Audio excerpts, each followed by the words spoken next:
gas station, betrayal, asterisk. I'm 73 years old, and I thought I'd seen everything life could throw at me. I was wrong. Asterisk. It started on a humid Tuesday afternoon when my daughter-in-law, Jessica, offered to drive me to my cardiologist appointment. My son Marcus was at work, and I'd mentioned needing a ride. Jessica seemed almost eager to help. Okay, which should have been my first warning sign. Asterisk. The appointment went fine. My heart was stronger than ever, the doctor said. Jessica was quiet on the drive back, her fingers drumming the steering wheel in a rhythm that made me uneasy.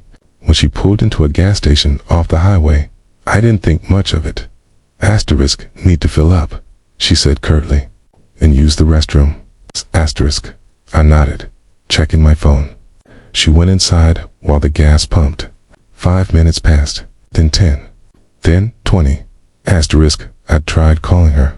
Straight to voicemail. I walked into the convenience store. No Jessica. I asked the clerk if he'd seen a woman in a blue sundress. He shrugged, barely looking up from his phone. Asterisk. That's when the truth hit me like a freight train. She'd left me there. Abandoned me at a gas station 40 miles from home. Asterisk. My hand shook as I called Marcus. No answer. I tried again and again. Nothing. I called Jessica 3 more times before finally reaching Marcus an hour later. Asterisk. Mom, what's wrong? He sounded distracted, stressed. Asterisk. Your wife left me at a gas station on Route 47. I've been here for over an hour. Asterisk. Silence. Then, she probably just... There must be some confusion. Maybe she thought you went to the bathroom. Asterisk. Marcus. I called her 20 times. Asterisk. More silence. Look, can you just get an Uber? I'm in the middle of something important at work. Asterisk. Something inside me cracked. Not cracked. Like a dam developing its first fissure. Asterisk. I got that Uber. Cost me $68. The driver, a kind woman named Patricia, kept glancing at me in the rearview mirror, concern etched on her face. I must have looked as shattered as I felt. Asterisk. When I got home, I sat in my small apartment, the granny flat Marcus and Jessica had built behind their house 3 years ago. I sold my home to help with their down payment. I'd given them $200,000. Everything I had. Asterisk. Jessica came by that evening. Not to apologize, but to grab something from their main house. She saw me through the window and had the audacity to wave like nothing had happened. Asterisk. I didn't wave back. Asterisk. Marcus called later.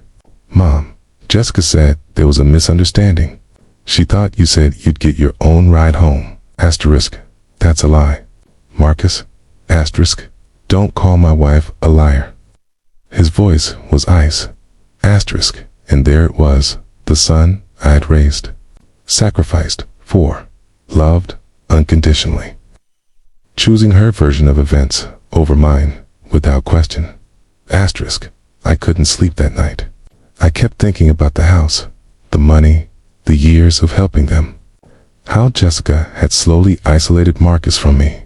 How family dinners became less frequent. How my opinions mattered less and less. Asterisk. By morning, it's made my decision. Asterisk. I called my lawyer, Thomas, who'd handled my affairs for 30 years. I need to know my options regarding the money I gave Marcus and Jessica. Asterisk. Thomas pulled the paperwork. You structured it as a loan, remember? For tax purposes. It's documented, signed by both of them. Technically, you can call it in. Asterisk. What does that mean? Asterisk.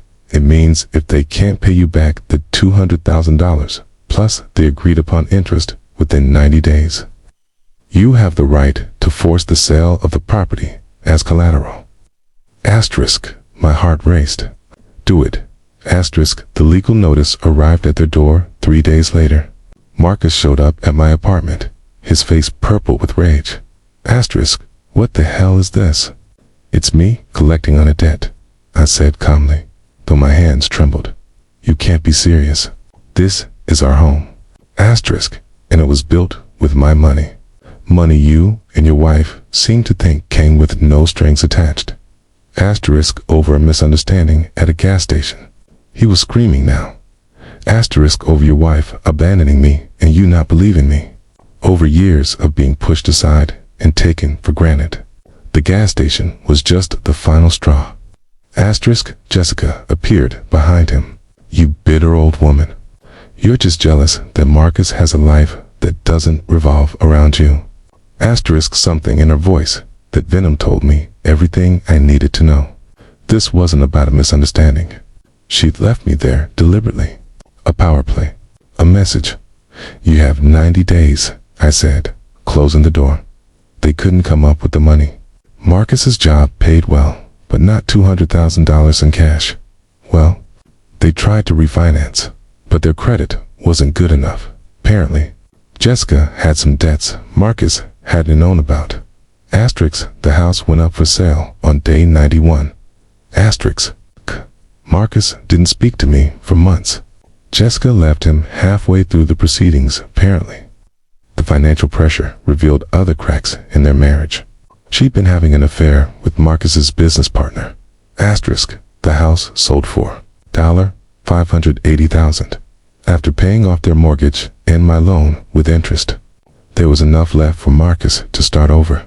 Asterisk, he came to see me last week, almost a year later. He looked older, tired, but somehow lighter. Asterisk, I'm sorry, Mom, he said quietly. You were right about everything, okay? Asterisk, I didn't say I told you so. I just made him coffee, the way he liked it, 3 sugars.